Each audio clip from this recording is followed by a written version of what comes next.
Basil, nagprobinsya tayo. A blessed day to all of you. Welcome to our second video lesson for this school year. Once again, I am Bautista, your English teacher from Manabon National High School. Before I discuss to you our new lesson, kindly take a moment to watch this video.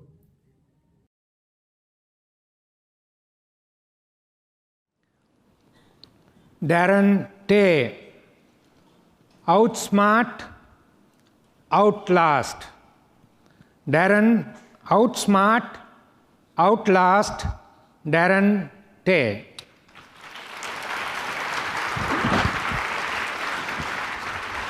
All the best.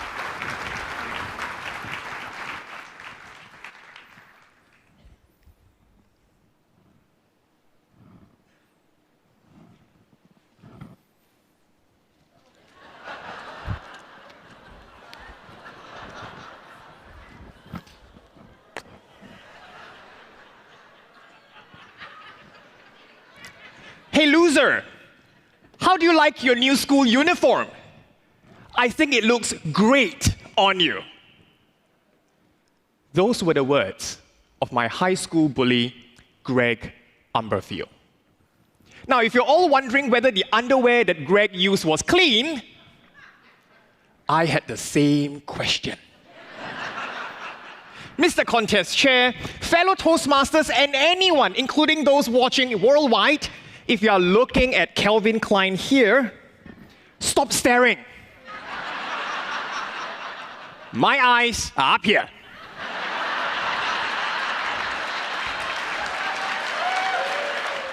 And this was what Greg told me. He said the best way to deal with inner bullies is not to run or hide. You cannot run away from the bully here.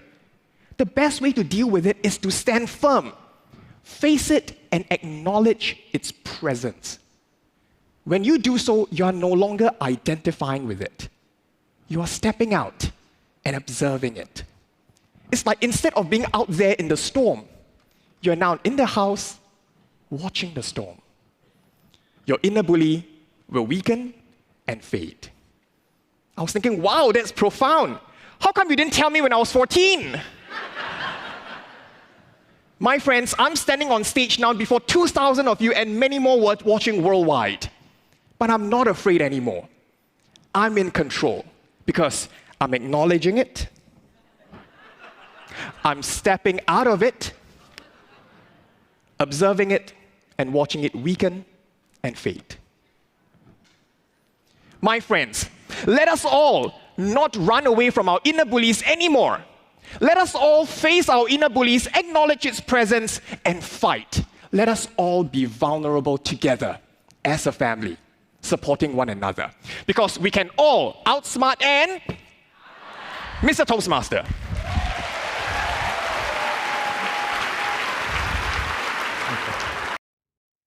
Today, we will embark in another challenging yet vital lesson in English 10.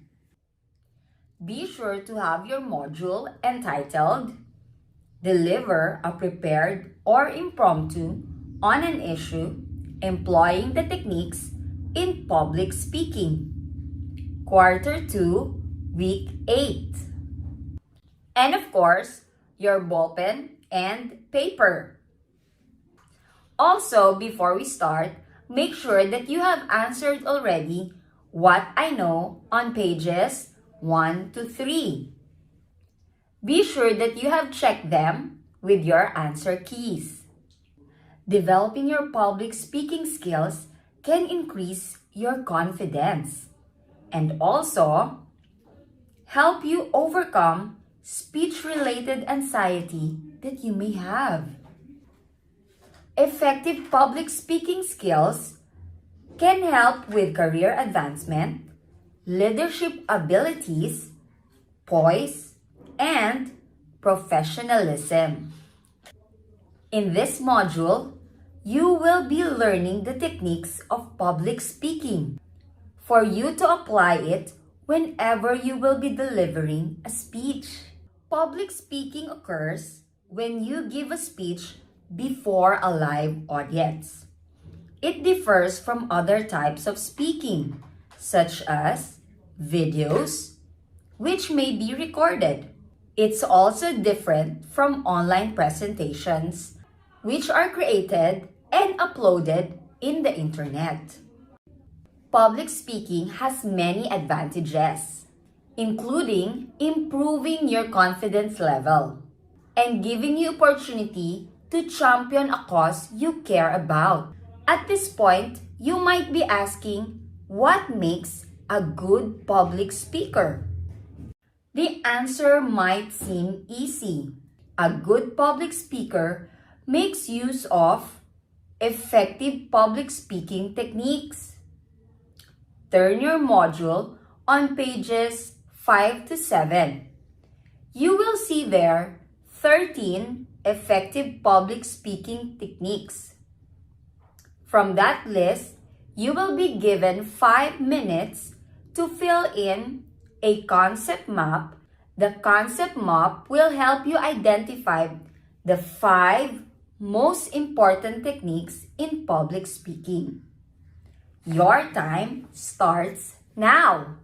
Kanya amang iturong, kadagit niyara pa ang kayo.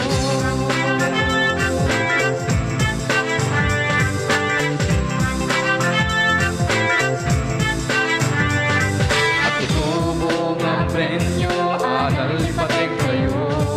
Isog mangingirong na progreso, adalan kayo.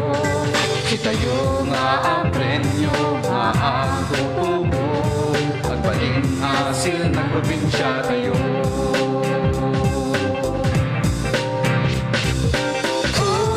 Ang prenyo, makita mo na. Tawag ngayong paay, tigat kalabra.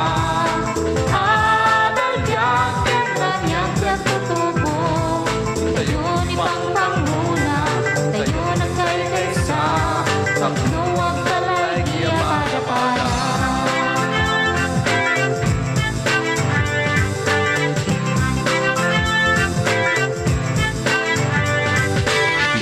Dali subiki kamronaan, agameng ken armas ti siya sinuman.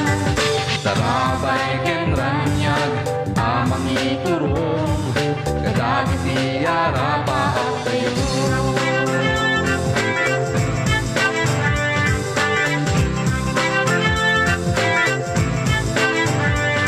At tutubo nga renyo, adal ipatek kayo. Mangigurong na progreso, dalan tayo. Tayo nga ang prenyo, maatutubo. At baling asil ng probinsya tayo.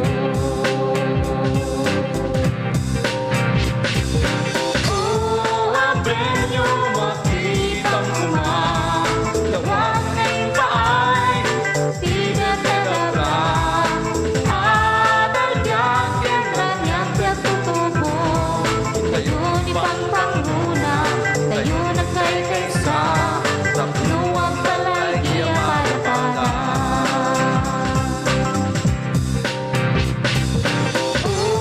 Ang prenyo, makita mo na. Tawag ngayong paay, tigat kalabra.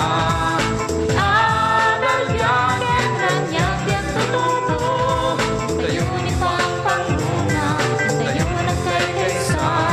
Takno ang talagya para.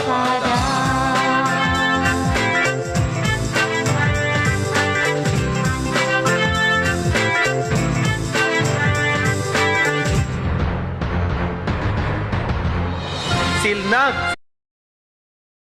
Kanyag amang iturong, kadagit niyara pa ang kayo.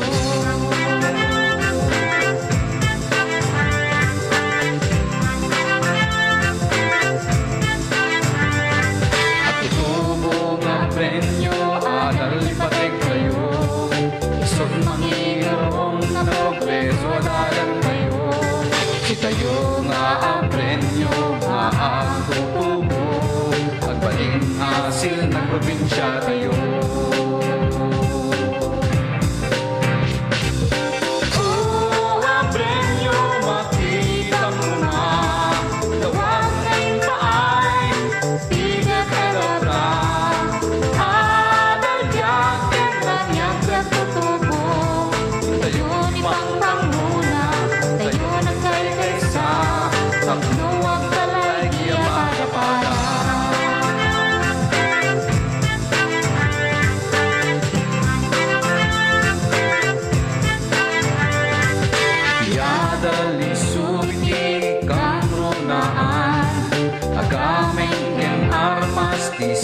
sino man. Darabay ken ranyag amang iturong, kadagit iyara pa at tayo.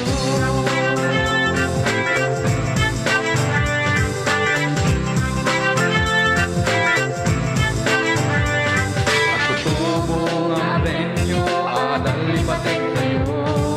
Isot mangiturong na progreso dalan tayo. Si tayo nga ang premyo, maatutubo, at baling hasil na probinsya tayo. Oh, ang premyo, makitang kumatawag ng paay, di na kadabra, adal yan ranyag. Now, let's enumerate the 5 most important public speaking techniques.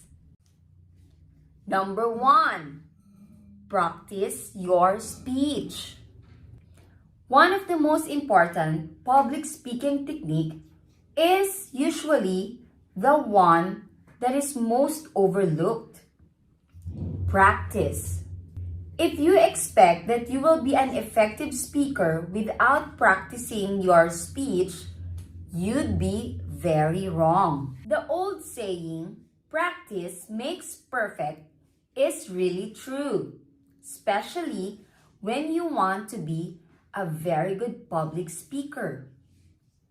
The more you practice your speech, the more familiar it will be to you and the more comfortable you'll be giving it. Plus, practicing your speech is the only way to discover how long the speech will take and where you need to pause. I did my best, practice makes perfect, practice makes perfect. When 100%, practice makes perfect. See, you gotta keep believing, every minute, every season. We don't even need a reason, cause practice makes perfect, practice makes perfect. Number 2, relax. It's normal to be nervous about public speaking. There is actually a technical term for fear of public speaking. It is called glossophobia. I'm not telling you this to make you more nervous, but rather to let you know that having some anxiety before giving a speech is perfectly normal. Still, you should try to relax if you can. You'll be more comfortable and the audience will relate to you better if you are relaxed. Number 3, pace yourself. Don't go too fast or too slow. When it comes to public speaking, a common newbie error is to speak too quickly. This is usually caused by a combination of nerves and not realizing how fast you're actually speaking. But talking too fast makes it harder for your listeners to understand what you are saying. Effective public speakers know to pace themselves. They'll speak at a natural pace and work short, natural pauses into their speech. Number 4, avoid awkward fillers.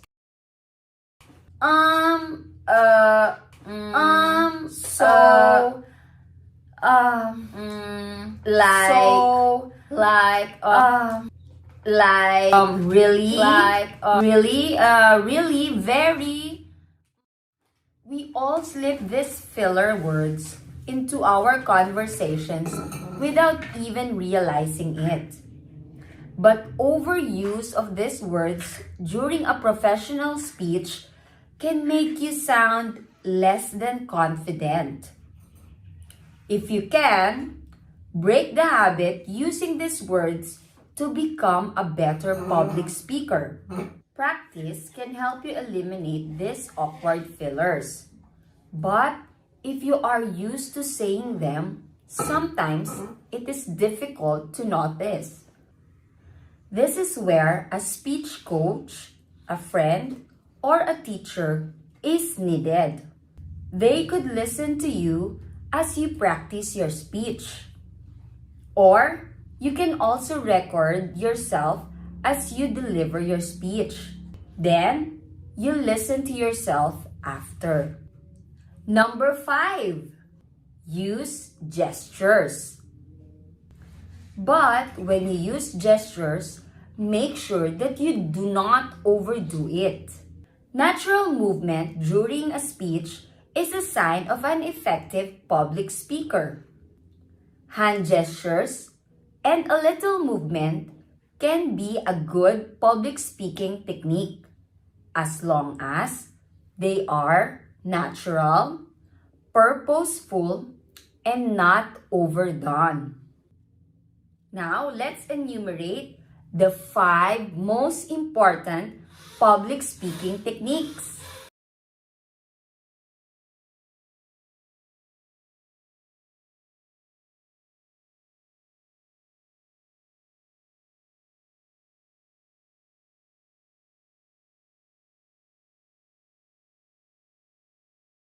Next, kindly get your module and turn to page 9. Let us answer activity 3. To speak or not to speak. Number 1. What do you do with your hands while speaking in public? A. Keep them perfectly still. B. Fidget. C. Gesture. And D. Gesture naturally.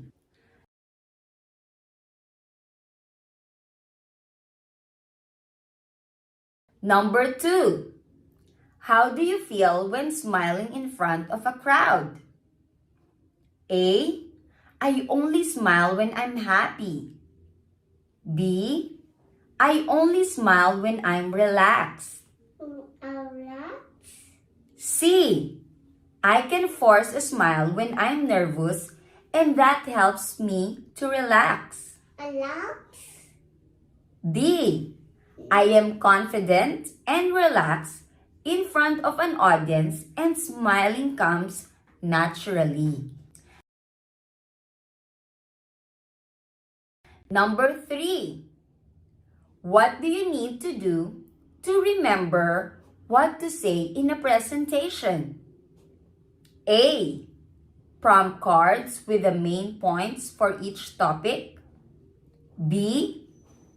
Everything is scripted word for word. C. Presentation slides have all the relevant information on them. D. Just try to memorize it all. Thank you so much for learning with me. I pray that you will be able to finish your module, your summative test, and your performance task. And I pray that you will be truthful in answering your tasks. God bless you. Keep safe.